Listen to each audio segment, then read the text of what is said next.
양떼들 안녕. 양떼들 안녕. 정신건강의학과 전문의 양재진입니다. 네, 안녕하세요. 정신과사 양재욱입니다. 오늘 이제 어떤 얘기들을 할 건지 이제 소개를 해드리면은 네. 저희 4월 한 달 동안 올라온 영상에 달린 댓글 중 가장 많은 좋아요와 달린 댓글을 저희가 읽고 함께 얘기를 나눠볼 거고요. 네, 그 다음에 이제 양부로의 인간관계. 그리고 마지막으로는 실시간 상담. 네. 여러분들의 인간관계. 먼저 4월의 댓글 베스트 댓글 읽기. 네.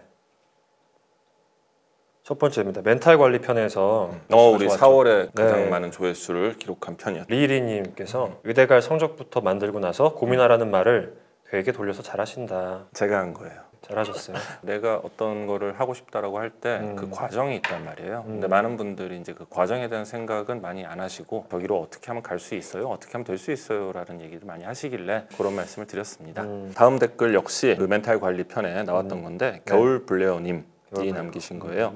멘탈이 약하다는 게 외부 자극에 민감하고 감정이 섬세한 사람일수록 스스로 그렇다고 생각하는 것 같아요. 그런 성향이 가진 장점이 있는데 멘탈이 약하다는 것만으론 정의하기엔 아쉬운 부분이 있어요. 맞아요. 저희가 이제 정서적 감수성 혹은 뭐 대인관계의 민감도이라고 얘기하는 부분들이 타인의 정서나 이제 감정을 빨리 읽고 그거에 영향을 또 받는 그런 사람이거든요. 그 능력은 굉장히 타고난 좋은 강점인데 알고 있음에도 우리가 무시를 해야 될 때가 있고 내 감정을 먼저 살펴야 될 때가 있는 거죠. 그렇죠. 그거는 이제 훈련이 필요한 거라는.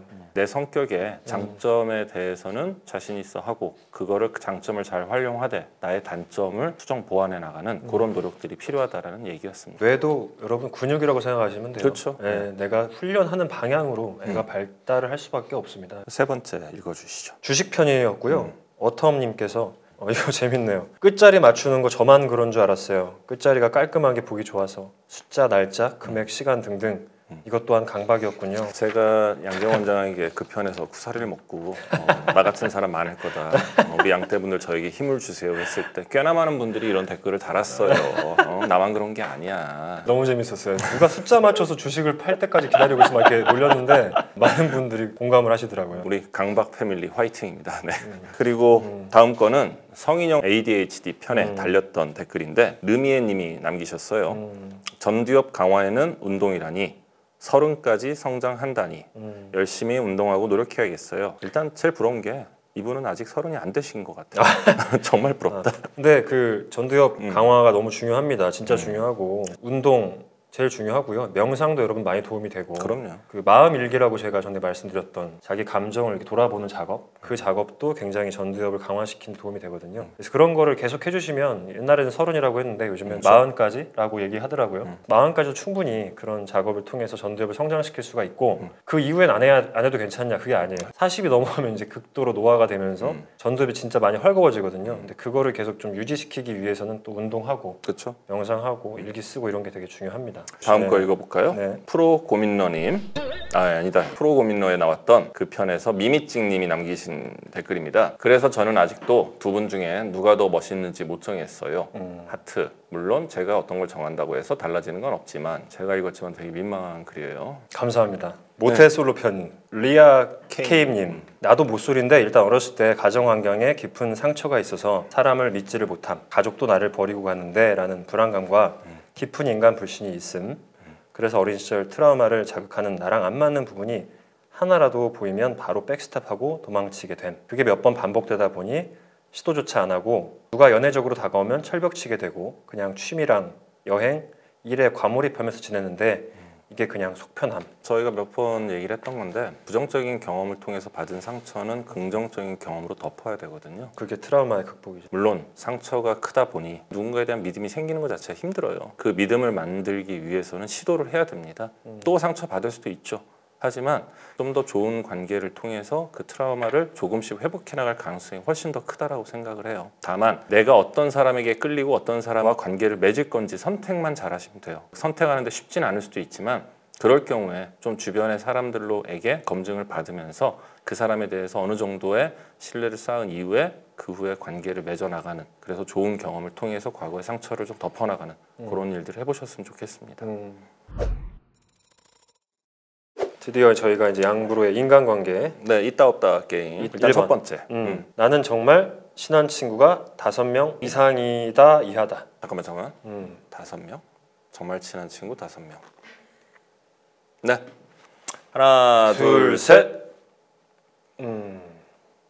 저는 없고 양재인 원장님은 있고. 너도 5명이 아니었어? 네? 5명이 아니었어? 네, 저 5명이 안 되는데요. 저는 정말 친하다고 생각하는 기준이 좀 높다고 해야 되나? 뭐 이렇게 얘기하면 또 뭐라고 하겠지만 나이 먹으면 좀 느슨해져요. 그것도 정말 내 사람, 내 친구. 저는 이 바운더리가 강박적이다 보니까 엄청나게 강했던 사람인데 나는 얘밖에 없어, 나는 딱 친구 3명밖에 없어라고 했던 친구가 어느 순간 내 인생에서 사라지거나 어느 순간 아니구나라는 생각이 들고 나면은 이게 되게 울타리가 느슨해져요. 그냥 이렇게 들어왔다 나갔다 막 해요. 그냥. 저도 이제 친한 친구는 되게 많은데 그러니까 힘들 때 정말 뭐 최악의 상황에서 야, 나 진짜 힘들다라고 얘기할 수 있는 사람이 많지가 않더라고요. 그때가 생각이 나서 이제 4명 정도였던 것 같습니다. 자, 두 번째 두 거. 번째.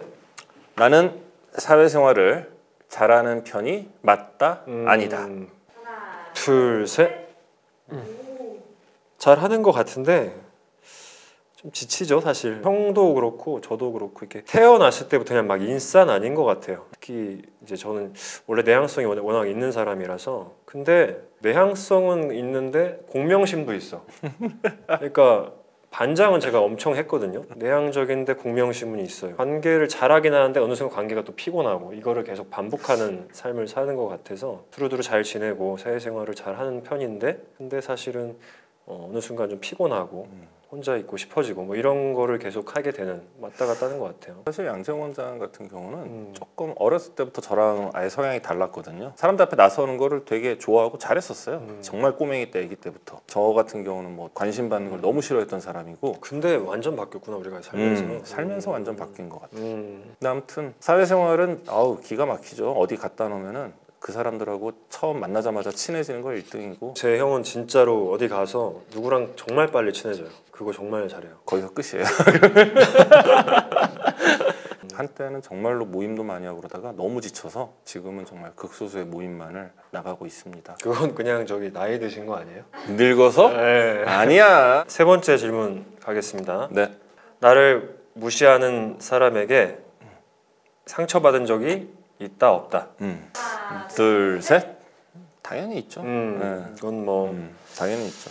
없을 수가 없는 것 같고. 그러니까 이게 이제 어느 정도의 상처냐 문제인데 트라우마라고까지 말하긴 뭐하지만 그래도 좀 뇌리에 박힌 기억이 남는 그런 장면들이 몇 개 있죠. 어떻게 살면서 무시를 안 받을 수가 있겠어요? 무시를 당하면 상처를 받는 게 당연한 거죠. 예전에 저희가 이제 같은 병원에서 트레이닝을 받았었는데 저희 과장님이 이제 그런 얘기를 해줬었어요. 누가 너한테 개라고 하면 넌 기분이 나쁘냐? 기분이 나쁘지 않겠습니까? 야, 왜 기분이 나쁘냐? 넌 개가 아닌데. 그 말이 제가 정신과 의사를 할 때 되게 큰 모토가 됐어요. 타인의 평가는 타인의 평가라는 거죠. 누가 여러분을 무시하는 거는 그 사람의 개인적인 견해예요. 근데 그 사람이 무시를 했다고 내가 그 무시를 당할 거냐는 여러분의 선택이라는 겁니다. 그러니까 상대가 뭐 무시를 하건 말건 사실 중요하지 않은 거예요. 하나도 안 중요한 거예요. 저는 누가 저를 무시하면 그냥 쟤는 그런 애구나.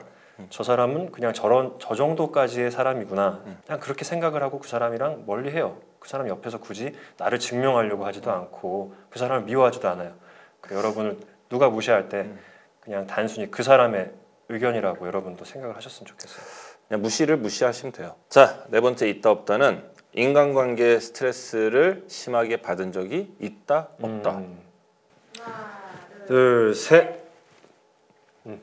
저는 이제 성격상 인간관계 바운더리가 굉장히 강했고 내 사람에 대한 믿음도 되게 컸고 기대도 되게 컸고 그랬던 만큼 그 사람들로부터 상처를 받은 적이 있긴 했는데 이게 느슨해지고 벽이 낮아지고 들어왔다 나갔다 하면서부터는 크게 상처를 안 받아요. 저도 정신과 의사를 하고 한 4, 5년까지는 힘들었던 것 같은데 사람 관계 때문에 그로부터 한 4, 5년이 흘렀으니까 괜찮았던 것 같아요. 그 이유가 저는 처음에 그럴 수 있지거든요. 그럴 수 있지. 그러니까 사람에 대한 이해의 폭이 넓어지고 깊어지면 그 사람이 왜 그런 선택을 했고 왜 그런 말을 했는지에 대해서 이해 못할 게 별로 없어요. 그래서 지금은 다 그럴 수 있지라는 생각을 하고 사람들을 보다 보니까 굉장히 좀 편해집니다. 사는 게 편해지고 타인에게 상처받을 일이 별로 없어요. 그런 것들이 여러분도 좀 연습해 보시면 좋을 것 같아요.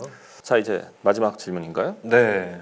인간관계를 정리하는 기준이 있다 없다. 하나, 둘, 셋. 자, 저는 다른 사람에게 피해를 주냐 안 주냐인 것 같습니다. 그러니까 저를 너무 좋아하는 사람을 저는 원래 못 버리는 사람이었는데 나한테 잘 해주고 나를 정말 좋아해줘도 그러니까 인간관계가 어느 순간이 다 연결되어 있다 보니까 누군가한테 피해를 주고 있는 사람인 경우가 있더라고요. 그렇죠. 그런 거를 좀 어떻게 어느 순간부터 좀 기준점으로 삼게 된 것 같습니다. 비슷해요. 배려하지 않는 사람을 워낙 싫어하고 주변 사람들과 저에게 실수하고 피해주는 걸 워낙 싫어하다 보니까 2번까지는 얘기를 하고 2번 얘기했음에도 불구하고 그 친구가 변하지 않거나 반복적인 실수를 할 때는 관계 정리를 하고요. 정말 제가 못 버리는 그런 친구가 한 2명 있는데 그 친구들은 따로 봐요. 따로. 다른 사람들과 함께 만나게 했을 때 자꾸 여러 가지 실수를 하거나 주변 사람들의 피드백이 좋지 않았기 때문에 그래서 저는 기본적으로 3, 4번이 저의 기준인 것 같아요.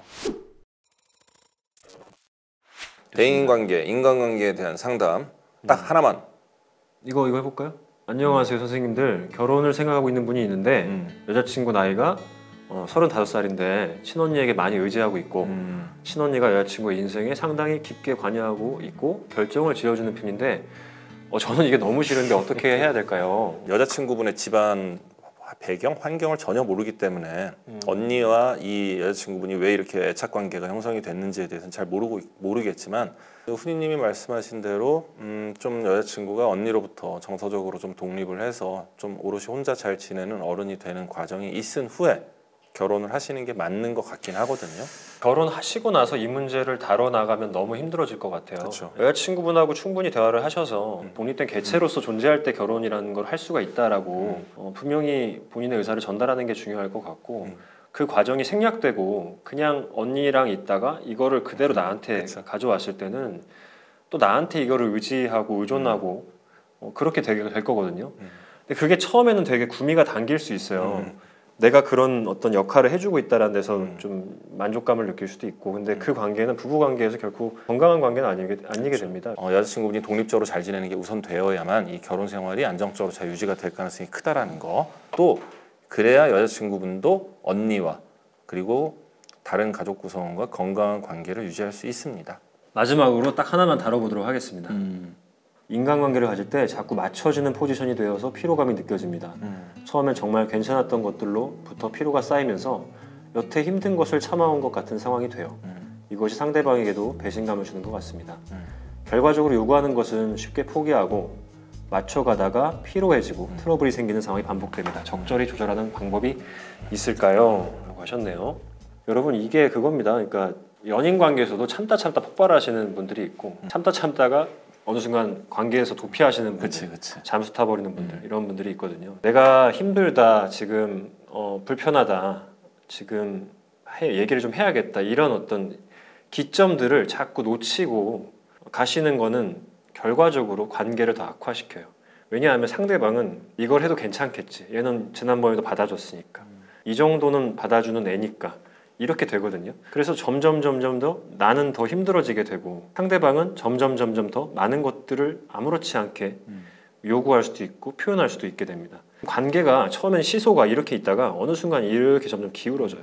이렇게 되면 이제 어느 순간 이 시도가 부러지거나 내가 시소에서 뛰어내리거나 이렇게 되는 거죠. 그래서 여러분들이 반드시 하셔야 될 게 지금 내가 불편하다고 얘기하면 상대방이 나를 싫어하지 않을까? 나한테 실망하지 않을까? 나를 되게 속 좁다고 느끼지 않을까? 나를 별로라고 생각하지 않을까? 이런 기점들이 있을 거거든요. 근데 지금 여러분이 그 문제 제기를 하셔야 나중에 진짜 큰 문제가 안 생겨요. 이거는 연인관계, 친구관계, 조직에서도 문제, 모든 관계에서 다 적용이 됩니다. 가족 간의 관계도 마찬가지고. 그리고 제가 저렇게 좀 해주면 좋을 텐데 라는 기대는 버리세요. 그거를 내가 힘든데도 불편한데도 맞춰준다는 생각을 하는 사람이 별로 없어요. 대부분은 쟤는 저게 좋은가 보다 그렇게만 받아들이기 때문에 서로 간의 대화나 의견 교환을 통해서 맞춰가는 관계로 가야지 내가 버거운데도 힘든데도 상대방이 좋아서 혹은 관계를 유지하고 싶어서 반복적으로 맞춰주다 보면 나만 짐 빠지고 힘들어져요. 제가 몇 번 방송하면서도 얘기했는데 사실 형한테 너무 어린 동생이었고 자식 같은 동생이었기 때문에 맞춰주는 거에 너무 익숙해 있었어요. 사실 형이 뭐 하자고 하면 좋아 이게 너무 익숙해져 있었고 그게 당연한 관계였던 거죠. 근데 어느 순간 이제 그게 힘들어지니까 저도 얘기를 하게 되는데 그게 사실 굉장히 쉽지 않아요. 근데 얘기를 하고 불편한 관계를 감수를 하고 하는 거죠. 형도 얼마나 힘들겠어요. 사실 뭐 30년 동안 안 이럴 때는 왜 이래 이렇게 되는 건데 그 과정을 해야 사실 더 오랫동안 같이 잘 지낼 수 있는 거라는 거를 꼭 말씀드리고 싶어요. 여러분 얘기를 해야 되는 건 맞는데 얘기를 할 때 말을 이쁘게 하세요. 이쁘게 하면 잘 못 알아들어요. 여러분 오늘도 함께 해주셔서 양떼들 감사합니다. 양떼들 너무 고마워요. 구독, 좋아요. 알림 설정 꾹.